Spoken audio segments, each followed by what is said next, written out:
Welcome back. In this video, I will show you how you can add slide border in PowerPoint. So first you need to click on the insert and click on the shapes and pick a rectangular shape. And now drag your mouse to draw the rectangular shape on the slide. And then head to the shape format and click on the shape fill to no fill.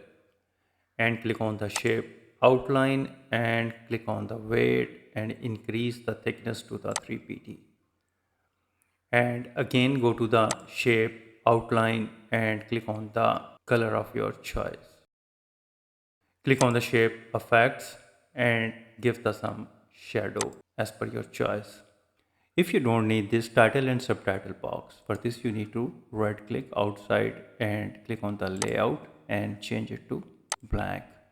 So to apply the same border to the new slide, for this you need to right click over and click on the duplicate slide, and here it is. So this way you can add border to the slide in PowerPoint. If you think this video is helpful, please support my channel. Thanks for watching.